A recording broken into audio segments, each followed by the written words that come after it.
The Stalker in the Woods.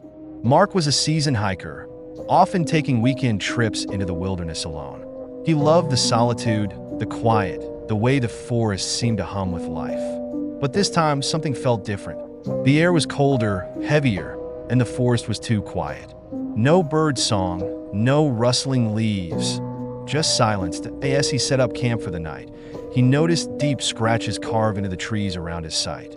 They were long, jagged, and too high up to be made by any animal he knew. They formed no words, just patterns, chaotic, menacing. At midnight, Mark woke to the sound of heavy breathing outside his tent. It wasn't the wind or an animal. It was deliberate, slow, and human. He grabbed his flashlight and unzipped the tent just enough to peek out. Nothing, just the dark expanse of trees that he laid back down, his heart racing. But then came the sound again, this time closer. A twig snapped just outside.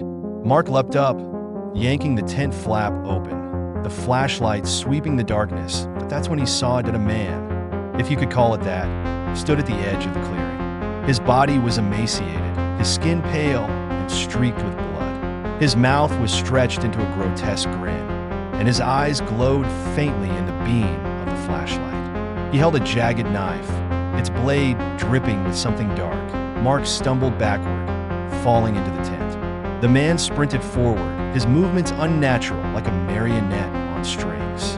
Mark scrambled for his hiking axe, but before he could grab it, the man slashed through the tent, tearing it apart with inhuman strength. Mark swung wildly, the axe grazing the man's shoulder. Instead of recoiling, the man laughed, a guttural, wet sound, and lunged. They grappled in the dirt, Mark struggling against the creature's unnatural strength.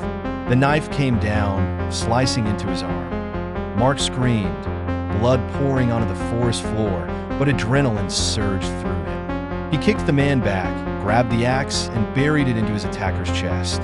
The man didn't fall. He simply stopped, cocked his head, and smiled wider.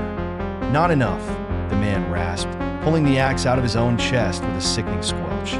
Mark ran. He didn't look back, even as the laughter echoed through the trees, even as he heard footsteps chasing him. When he finally reached his car at dawn, bloodied and trembling, he glanced into the rearview mirror. In the back seat, grinning and covered in gore,